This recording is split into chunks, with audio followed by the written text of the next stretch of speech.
Okay, starting out the video, you notice the wipers is running here. On the driver's side, I wanted to adjust the throw because the wiper was moving over a little bit too far on the driver's side. So that's the only one I got hooked up, and I got that adjusted correctly now, so there it is running. And now let's go to the inside. I've got the inside wires ran. I made those little holes in the side for the wiring to run to the doors, and that'll be for the windows, the locks, everything for the door components. And I'm basically cleaning everything up, getting the wipers, the wiper motor, the wiring, everything ran to where it's not going to come into contact with anything. So that's what I'm doing here, is just cleaning all the wiring up and running it where it needs to be. That one going to the wiper motor and just pushing it back to where it doesn't come into contact with anything. So that's what I was doing here in this part of the video, was just clean it all up. And of course the clutch pedal is just sitting there hanging loose just because I got it loose because I didn't want to burn it from the welds from working on that inner cowl panel up there at the top. So all this right here is going to be seam sealed in. I'm going to clean all that up, paint it, and it should be ready to rock. And put the dash back in. It'll be there for hopefully to stay. And then we can start working on getting that dash pad cut down.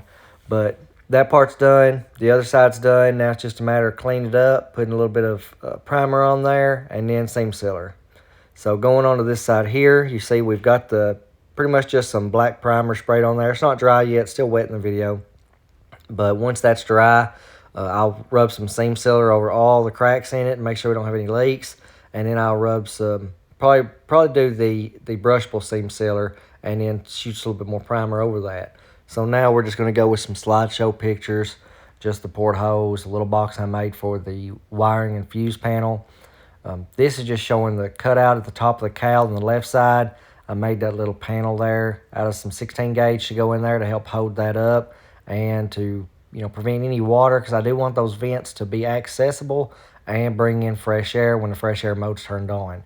So I had to make a little box to go up over where the wiper arm would go in and out on the inside. And that's pretty much what you're looking at here, is where I just made it to where it had a little bit more access on the underside of that dash. And then I got it all welded in on that left side, driver's side, and then I've grinded that down. So that's pretty much what you're looking at. Haven't finished the center yet. I've got to do a little bit more work on the center, make sure that I don't come into contact with my defrost vents, but that's pretty much it. Now looking here, you can see I've shot a little bit of primer over there because I want to put the primer down before I run my seam sealer. And looking at the inside, I've ground it down a little bit. It ain't finished in, but it's close enough, for the video's sake, just to kind of get it out there on the process and steps of what I'm doing in order to get that fresh air to work.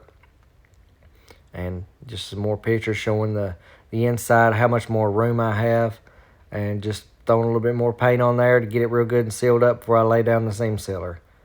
And that's the passenger side there. It required a little bit more room for that defrost vent. So that's the reason why it looks like that.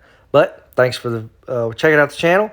Thanks for subscribing. And if you have any questions, leave them in the comment section. Thanks for watching.